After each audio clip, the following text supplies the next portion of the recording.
Anime is awesome. It's got a story for everyone. No matter what you're into, there will be something for you. What's not to love? But when it comes time to share your passions with your friends and families, something feels wrong. They seem dismissive or uninterested. Maybe they tried watching your favorite show but couldn't get into it. Sharing anime is hard, especially if that person is older. It's easy to forget, but outside of anime fans, most people in the UK consider anime and animation in general as something exclusively for children. From grandparents to parents to co-workers and even siblings. Most of the people in our lives don't see anime as anything worth their time. No matter how much we sell the shows, as soon as they hear that it's animated, they lose all interest. In fact, it's gotten to the point where people in my life assume anything I'm recommending is anime and then immediately start to tune me out. That's probably why our videos are always full of recommendations now I'm thinking about it. The issue is perspective. They truly don't know anything about anime as a medium, but it's not their fault they're so uncultured. Sometimes you just need that one show to change your perspective. But you can't just recommend anything. I've seen so many best starter anime lists, and they all fail in one key area. They recommend blindly. They fundamentally don't recommend from the perspective of a new fan. They forget that people have preferences. If your mum loves romance, showing her Death Note might not be a good idea, or if your brother loves sci-fi, then maybe don't start him with Delicious in Dungeon. However, there absolutely are elements that we can identify. Things that you might want or might not want to show your potential new anime fan, or as we're going to refer to them, your target. Let's get into it.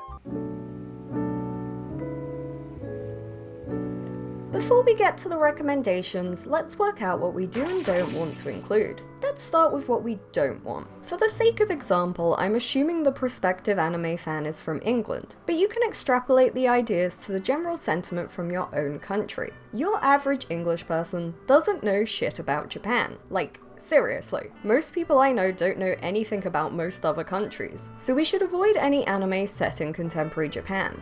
Contemporary Japan, with all its unwritten rules plus anime tropes, is a lot to take in if you're not used to it. Let's remove as much friction as possible. That also removes a lot of anime. Another aspect is that we should try to avoid anime with a teenage protagonist. This isn't completely necessary, but your average adult will be more likely to be interested if the characters are also adults. And since we're recommending anime for your parents, I hope they're over 18. It also can't be too old. It sucks as fans of older media, but most people don't want to watch something that looks too weird, so it's probably worth sticking with anime made after the introduction of digital animation, unless you think your target will appreciate it. Maybe even be wary of anything that uses a 4:3 ratio and can't be found in anything higher than 480p. Now for the things we do want. It should be somewhat realistic. The more realism in the character designs and behaviour, the easier it will be to forget the show is animated. Again, we want to limit friction in the experience and let them suspend their disbelief. We also want it to have a good dub. I find reading subtitles incredibly easy. I can read and watch the show with no difficulty. For most people, however, reading subtitles is a massive hurdle. Let's not put that hurdle in front of them too early, so a good dub is a must. The anime should probably be in the seinen or josei demographic. This isn't an absolute, but if your target is an adult, then show them media made for adults. Demographics are blurry and both irrelevant, highly important to behind the scenes development, and a great place to start your line of thinking. Platform is also important. It needs to be easily accessible. A new fan isn't going to jump on a pirate site. Stick with the classics. Netflix, Disney+, maybe even a DVD if you can find it. Luckily, anime is very much everywhere nowadays, and a familiar framework will make it more likely they'll actually watch your recommendation. With all that, we have a very rough framework to recommend some anime.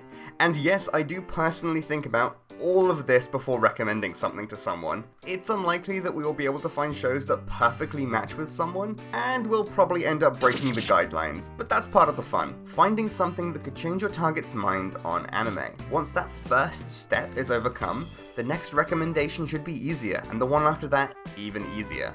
Now, onto the hard part.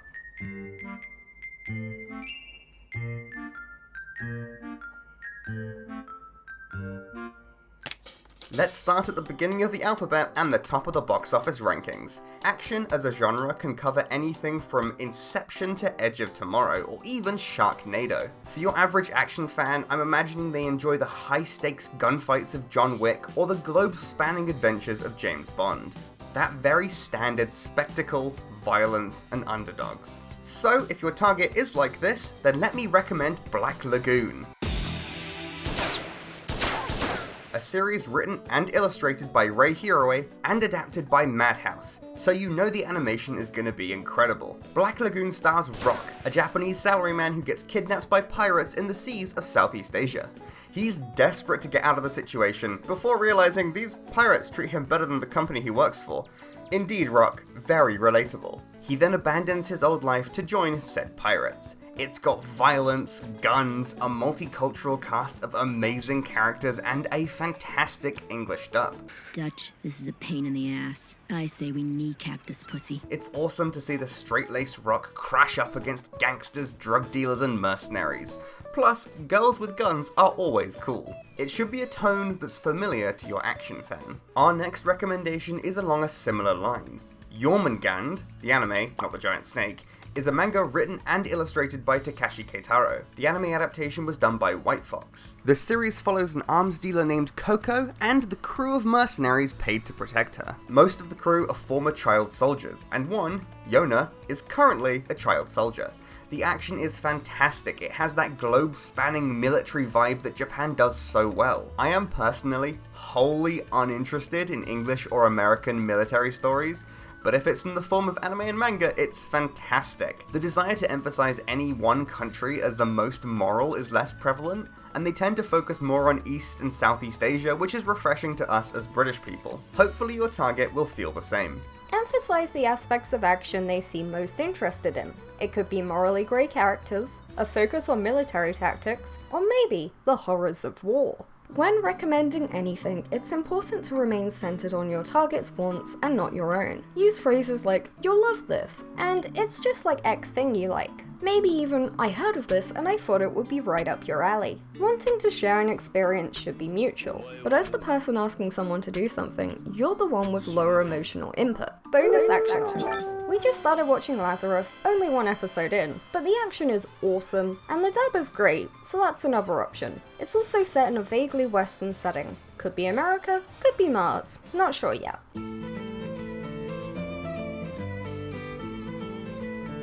Romance is a heavily cultural genre. Aziz Ansari's book Modern Romance, an Investigation, is a great read for this particular topic. The same behaviours can be massively contextual, and even amongst subcultures could still cause miscommunication. So for this genre, you need to be aware that it can carry a lot of nuance. But so can all of these anime. The best solution to this is to offer yourself as a guide, and watch it with them. Let them ask you questions and respond sincerely. This also means it should be an anime that you've seen before, or you're confident in your Japanese dating knowledge. To lighten your burden, we will, confusingly, be recommending anime where romance is a secondary theme. Firstly, we have Nodame Cantabile, a manga written and illustrated by Tomoko Ninomiya, and has received both anime and several live-action dramas, both as a series and film. While live-action may be an easier sell for your target, it could equally be a massive turn-off. You'll probably have to watch it subbed, and if a dub does exist, it's likely to be very off-putting. A lot of people just have a strange aversion to foreign media, so we will be focusing on JC Staff's anime adaptation. But you know your target better than us, so just be aware that you have options. The romance is definitely a slow burn with a lot of time devoted to the characters and their trauma. The protagonist, Megumi Noda, is not the brightest person on earth, but she more than makes up for it with her talent as a pianist. She contrasts amazingly with the other protagonist, Shinichi Chiaki, who comes from a distinguished family and has dreams of becoming a world-renowned conductor. You get to enjoy watching them grow closer and help each other overcome their personal challenges. It's been a very long time since I watched it, so it might be time for a rewatch. Maybe with a friend who wants to get into romance anime. Our next recommendation for a romance fan was created by Yuki Kodama and adapted by Mappa with Shinichiro Watanabe as director. Kids on the Slope is also a romance focused around music, but this time it's about jazz.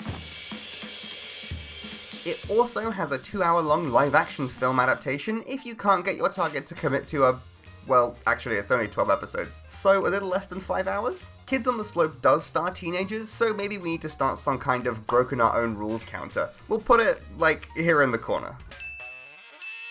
But it is fantastic and mature in its execution. It's set in the 1960s, so it avoids a lot of the modern trappings of anime. If your target enjoys jazz and romance, it could be a fantastic entry point for them. Hopefully, your target is a fan of music, but if not, then you can absolutely do your own research. My anime list is a great place to start, as you can search by genre. There are also user-written recommendations, so you can find an anime they might have seen or that you want them to watch and see what else has a similar vibe.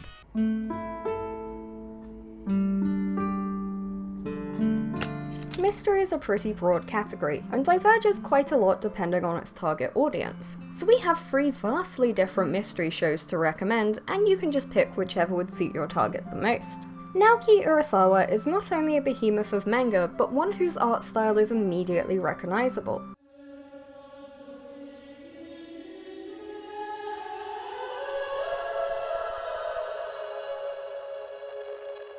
Regularly focusing on realism even while depicting surreal situations, Monster is very much the pinnacle of mystery manga and anime, with its focus on Germany and inspiration drawing from the 1960s American TV show The Fugitive. It's a very good entry point. The anime was created by Madhouse and is on the longer side at 74 episodes. This isn't a bad thing. Some people prefer a long, slow mystery, and on a personal level, you could easily watch an episode or so each week and have a whole year of bonding with your target. The art is grungy with a surreal realism, the characters are distinct and adult, you and your target will definitely get sucked into its world of mystery. Odd Taxi, written by Kazuya Konomoto and illustrated by Takeichi Abareya, and then adapted by OLM team Yoshioka, is a 13-episode mystery anime about an anthropomorphic walrus being pulled into a conspiracy around a missing girl.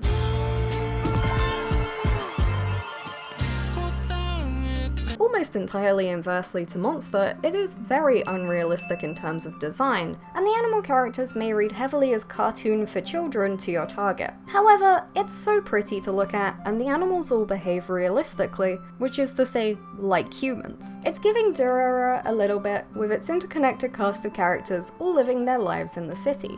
Now my caveat for this one is I've only seen the first and last episodes, because I accidentally watched the last episode first and was very confused, and then didn't continue watching. Despite this, I've heard very good things, and it's on our list to watch, and it's also on Netflix, so it should be really easy to access. For something a little more gothic and mysterious, there's Shadow's House.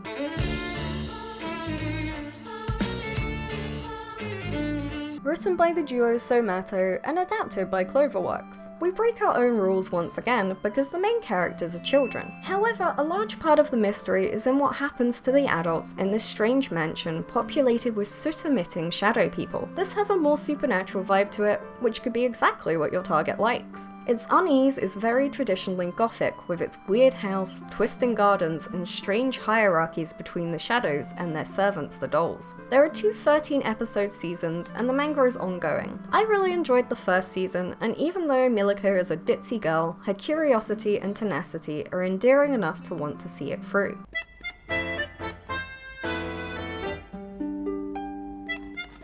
Sci-fi is an easier category to recommend for because it's already whimsical in nature. Your target should already be primed to suspend their disbelief just a little bit. All you need to do is give them a little push. Our 2 recommendations for this category are on the more realistic side of sci-fi. Both are near future and very grounded. Space Brothers by Chuya Koyama and adapted by A1 Pictures follows the story of 2 brothers and their attempts to become astronauts.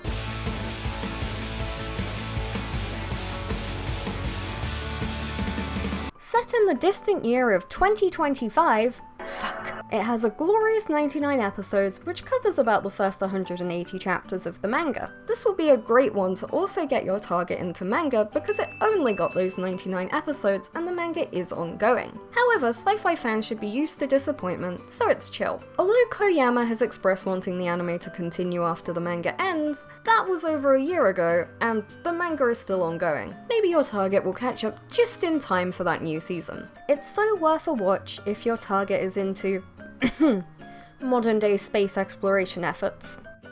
Planetas is a hard sci-fi anime dealing with the repercussions of space debris. Set in 2075, yippee! written by Makoto Yukimura and animated by Sunrise, and focusing on the practical day-to-day life of these space rubbish collectors. Its anime actually elaborates on the manga to fill its 26-episode run. JAXA were consulted during the production of the anime, and NASA were interviewed for the US DVD release, so there's a lot of authenticity here to entice your target. Both of these anime are character-focused with a hard sci-fi setting, so they should be easy to recommend if your target enjoyed movies like Gravity or Interstellar. And then, if they do start to be more open to anime as a whole, if they like action, you could introduce them to Cyberpunk Edgerunners or Akudama Drive. Or if it's the machines and the iron that interest them, you could recommend Bullbuster, or maybe even Gundam if you think it would work. Even within genres, there's different elements people might enjoy. You might enjoy Star Wars for its fighters and lightsabers, whereas I enjoy it for the alien planets that might as well be fantasy. Strange, interesting cultures that aren't shackled down by your classic elves and dwarves. Speaking of different cultures.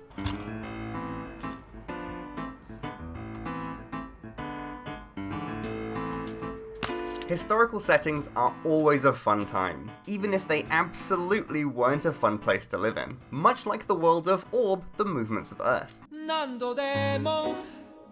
Created by Yuto, who was born in, 1997? He's only 1 year older than me. Animated by Madhouse. Of the 3 anime I'm about to recommend, Orb is the most grounded in reality. Set in 1400s Poland, it stars scientists, priests, and people who just look up into the stars and wonder as they try to prove heliocentric theory. The catch? It could get them burned at the stake as heretics. It's so tense, and at times a little hard to watch, but it's so worth your time and it has almost no traditional anime tropes. It should be right up the alley of a target who has a fondness for scientific history. The main downside is that it doesn't have a dub, so it's a much harder sell. If they like astronomy but not so much linguistics, you could try to convince them it's Polish and that's why it's subbed. Next up we have Vinland Saga. If your target is one of the many men like me who watched The Last Kingdom and needs more Vikings in his life, then he will definitely get hooked on this one.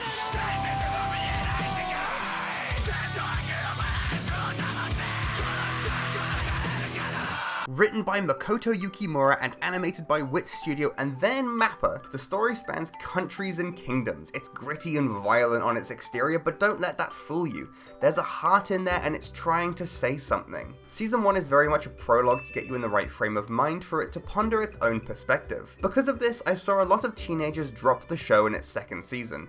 It's definitely an anime for adults. Lastly, for my history recommendations, we have Kingdom by Yasuhisa Hara, with a massive caveat. I love the Kingdom manga. It's one of the few manga where when I decide to catch up, I just start again from the beginning. It's that good. Considering it's up to 835 chapters, it's a pretty daunting mission, but the story is absolutely worth it. It's a very masculine experience, the polar opposite of the Apothecary Diaries. I know they're set hundreds of years apart, but I'm talking about execution here. They both have similar court politics in historical Chinese empires, but the end result is vastly different. That's a whole other video though. Also, the first 2 seasons of the anime are kind of awful, apparently. I've never watched the anime. Maybe I just wanted to write a paragraph about Kingdom. Anyway, I could keep going with different examples, but we have a couple of real-life case studies courtesy of our lovely supporters on Patreon and a friend of mine. So if you wanted some recommendations when we do a follow-up video, follow us over on Patreon for free to get notified when we're asking. Speaking of Patreon...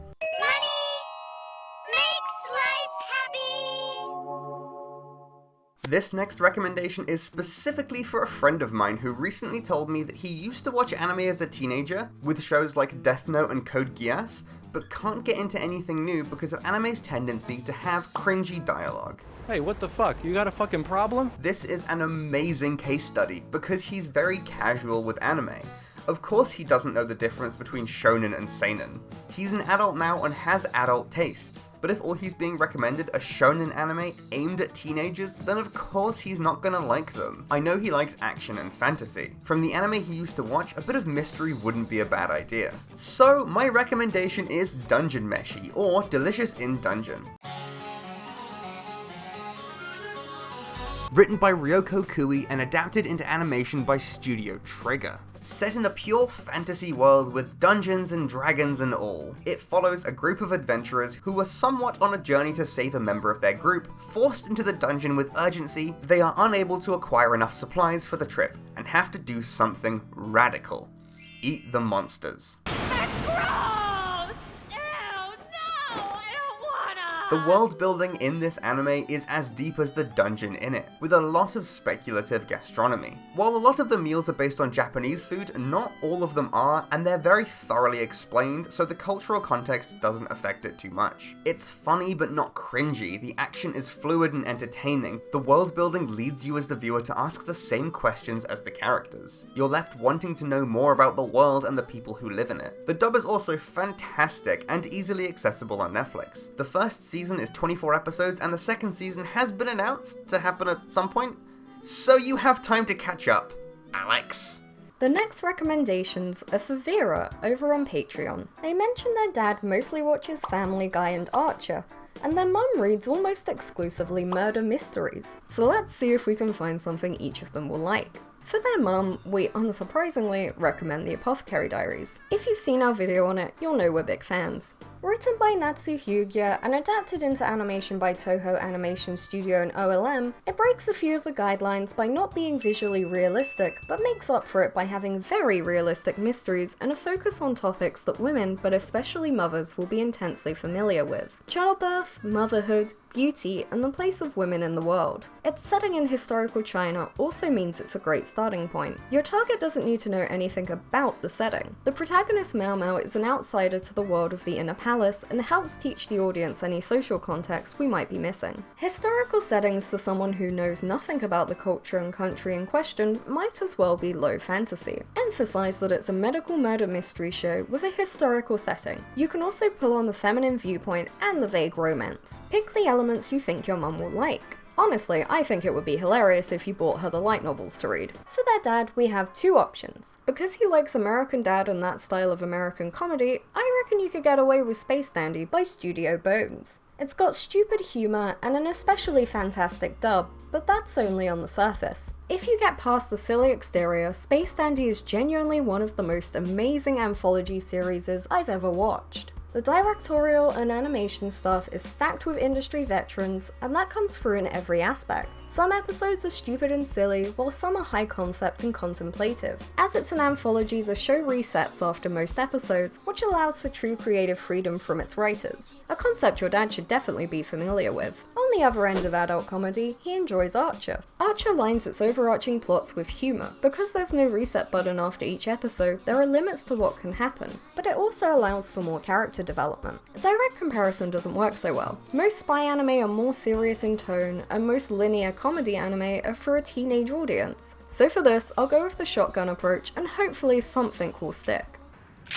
Great Teacher Onizuka is a manga series written and illustrated by Toru Fujisawa and adapted into animation by Studio Pierrot. It's a shonen and it's pretty old by today's standards, so the humour might not mesh as well as it could, but it's got a pretty strong dub for the time and meshes humour and action pretty well. It's also got a lot of heart.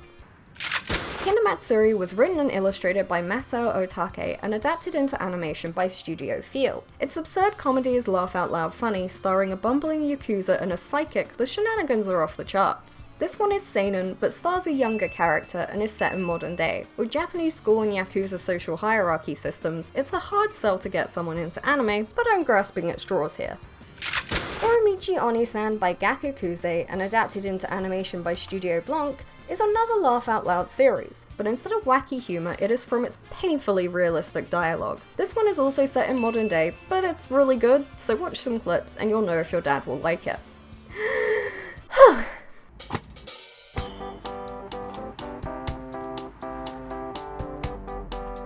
So that was a lot of recommendations, but we're not done yet. We're better than a lot of other YouTube channels because we aren't just some guy, we're like two guys. But we still have a bias and can affirm each other. So why not ask some other people their opinions? We always talk big game about collaborating with other artists, so we actually did that. First up we have Darkvioletcloud. Oh hey, Mary Kiwi, you're asking me to recommend an anime?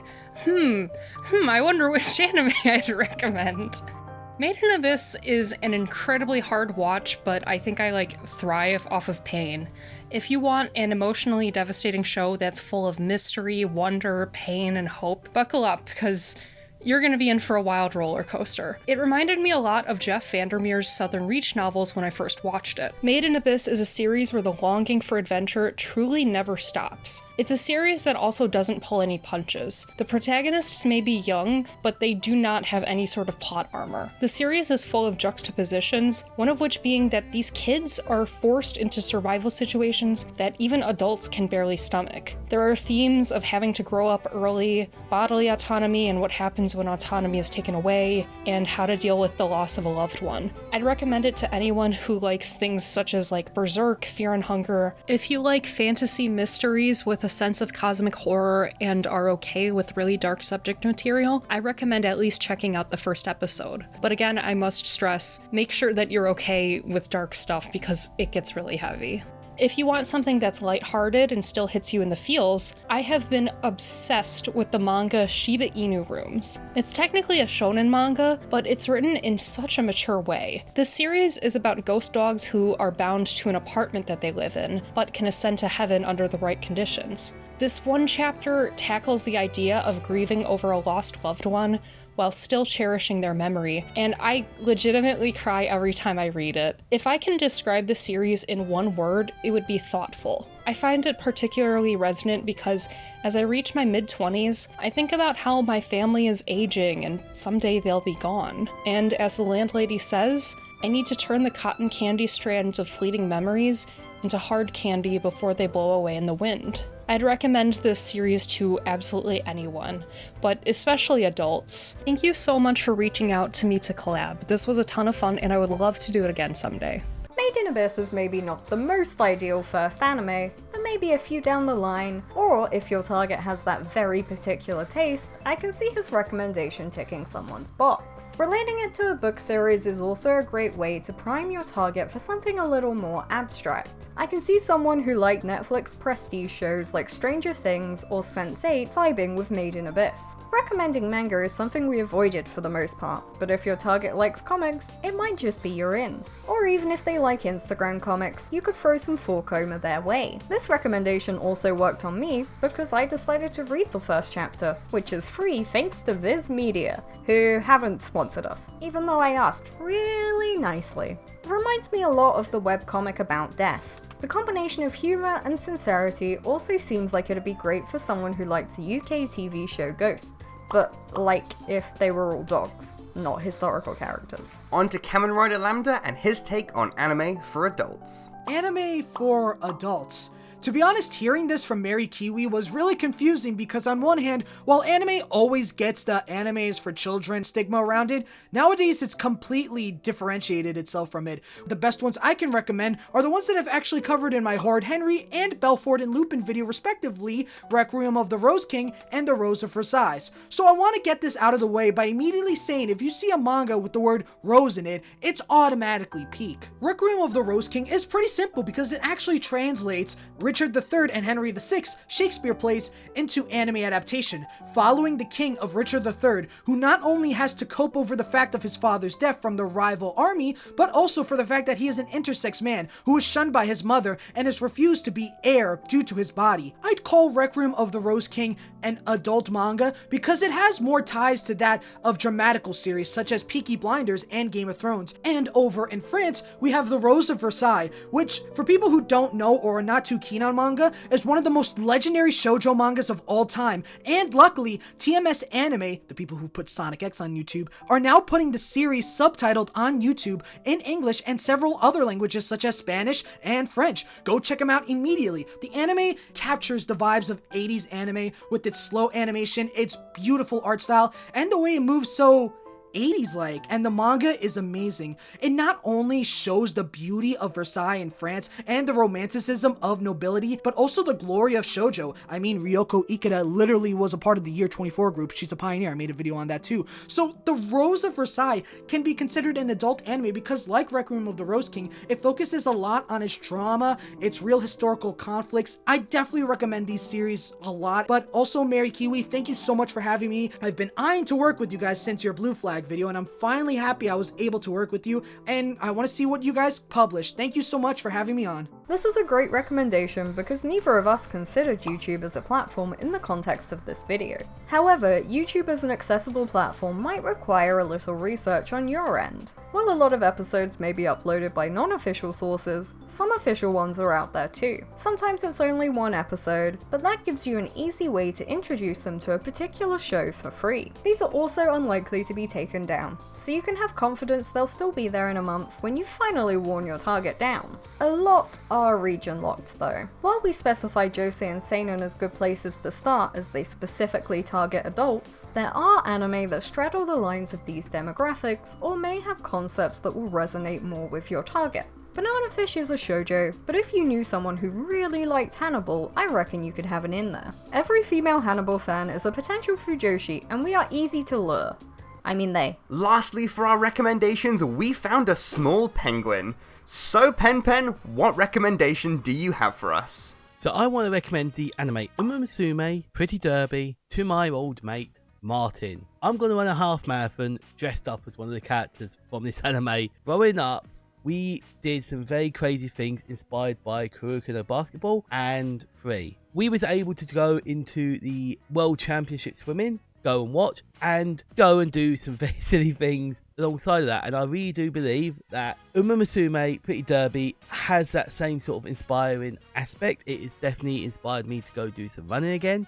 And I think that'd be so damn cool to be able to get excited with a mate like that, so that we live those awesome moments again, you know? It's so great to hear other people's opinions because this recommendation pretty much breaks every rule we set out. Uma Musume Pretty Derby is a franchise created by Cry Games, combining the addictive worlds of horse racing and Japanese idols. Pretty Derby depicts real-world racehorses reincarnated as high school anime girls. At least it's a relatively new anime. This is a great example of our guidelines not being flawless. You know your friends and family better than us, so feel free to ignore anything we say if you want. This video is more about vaguely working out what the people in your life enjoy and then finding them an anime that will suit them. If all you take from this video is a little more awareness of what you do and don't like, that's cool with us. Speaking of not knowing what you want, I think it's time for the Weeb word of the day.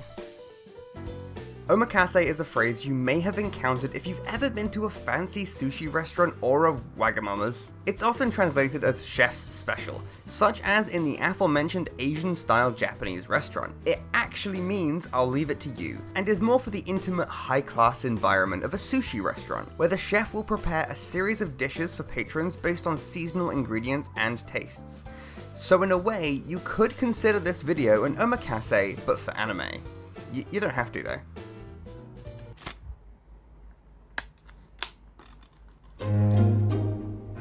As we said earlier, part of our ethos behind this video, and honestly all videos we make, is that we want to improve people's understanding of personal taste, and recommendations are absolutely part of this. To quote Sun Tzu, prohibit the taking of omens, and do away with superstitious doubts. Then, until death itself comes, no calamity need be feared.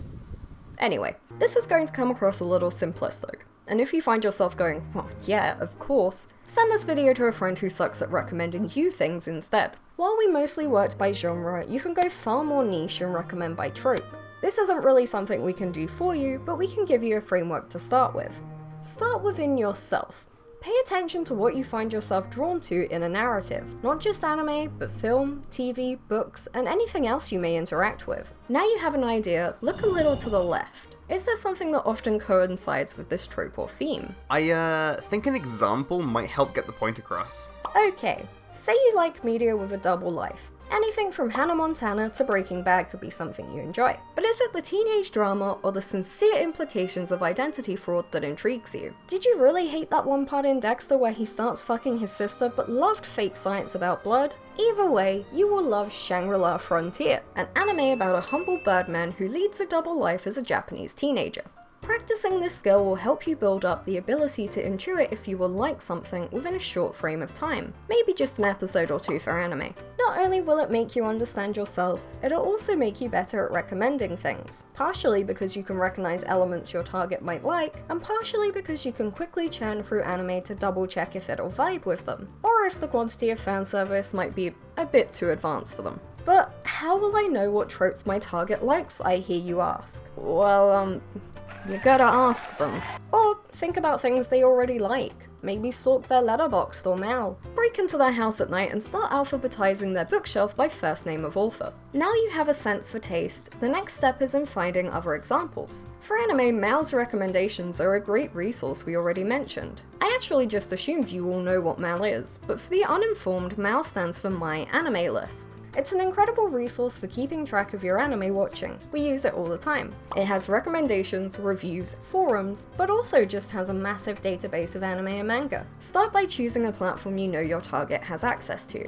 be that a streaming service or a DVD you own, and then pick a genre most likely to have the tropes you think they like. Unfortunately, from here on, you have to use your brain. Read synopsis, watch trailer, draw on your understanding of your target. You could even look up reviews and see how other people responded to a show. Of course, this is all assuming that you don't want to recommend an anime you've already seen, but you could still do these steps to double check. So often, I bring up something as a recommendation and then look over it again and somehow it had a 10 out of 10 on every point of the Weeb ass shit scale.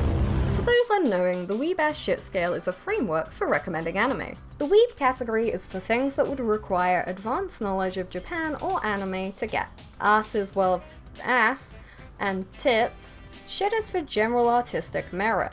10 on the scale is an excess of that element, and 0 is an absence. The actual numbers are irrelevant, but knowing your target's tolerance and where an anime lies in relation to that is kind of the whole point of everything we've been setting up. As, advanced weebs, it's very easy to forget how much we actually know, and by extension ignore in anime. My main issue with this scale is that so often people using it vastly underestimate all of the categories. Actually, let's quickly analyze the examples used in the original Tumblr post. From November 2017, Tumblr user I am the Duke of URL sets out the rules of the scale. For Weeb, they describe Cowboy Bebop as a 1, requiring no knowledge of Japan. This makes sense. Bebop is set in the future and takes place across planets and moons. Names are all English or would be familiar to English speakers, and the setting is a familiar mix of sci-fi and western. Japan is mostly irrelevant to the story, and while you could have some deeper insight by knowing the culture behind its creation, you won't be expected to know anything too specific. Next, they list Kill la Kill as a 6. This is arguably the biggest mistake of the post. Kill la Kill is easily a solid 8 or 9 on this scale. From the Japanese cultural context of modesty and acceptable nudity, to the constant pastiche of anime fanservice and magical girls, to even the often missed feminist themes within the show, Kill la Kill is complex and fairly unintelligible without a lot of prior reading. Basic elements such as the specific school structure and uniforms or sense of conformity will make it hard to understand. Equally, this means the next example of anything gyno-anthropomorphic is also wrong. This is a niche subgenre of anime and has fallen mostly out of fashion in recent years, but it has fairly familiar concepts at play. The most recent anime I can think of in this genre is Cells at Work.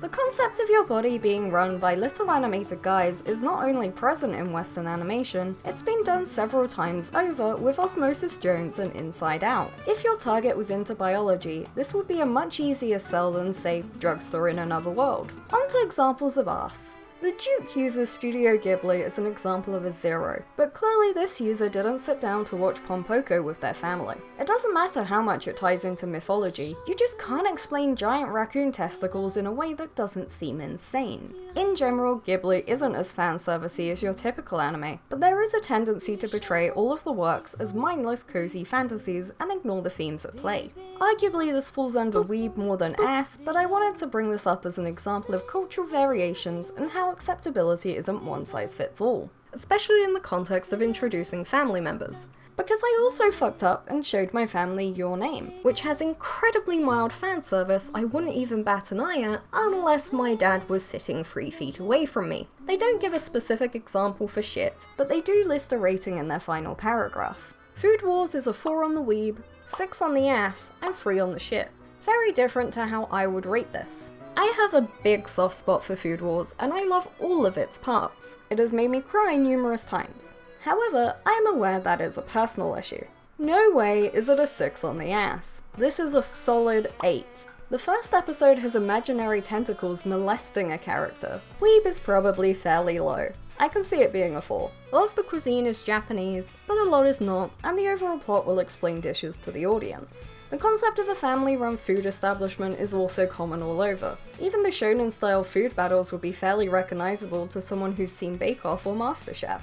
The free for shit is my main point of contention, because as much as I like it, the writing has its weaker points. It's absurd, and strange, and very unserious, which is why I like it. Most of the battles are very not based in reality, and the outcomes are not really logical. It's very much a battle shonen, but for someone who is unfamiliar with the concept of trashy funtime shows, this will be a hard sell. Even people who really like the series feel let down by its plot. I do, personally, love its dedication to rationalizing the Nakari family's ability to strip off nearby people's clothing, but it definitely pushes it to a 7 out of 10 for shit. All of this is to introduce you to a system, how to apply it, and give examples of said application. The same scale can be applied to other foreign media. If you're from America, an American high school movie might feel completely absent of any need for cultural understanding. But to us from England, concepts like homecoming, hall passes, and those red cups are things we need to learn before we fully understand the media. Cultural understanding, or the Weeb part of the Weeb ass shit scale, is by far the most important factor. It could be the best thing ever, 10 out of 10 directing, acting, cinematography, but if it's too high on the Weeb factor, most people won't bother watching it. And for some people, anything over a 1 is going to be too far. You can lead a horse to good anime, but you cannot make it watch Space Dandy Season 2. I could endlessly complain about being unable to get my family to watch Giri Haji because the first episode is in Japanese.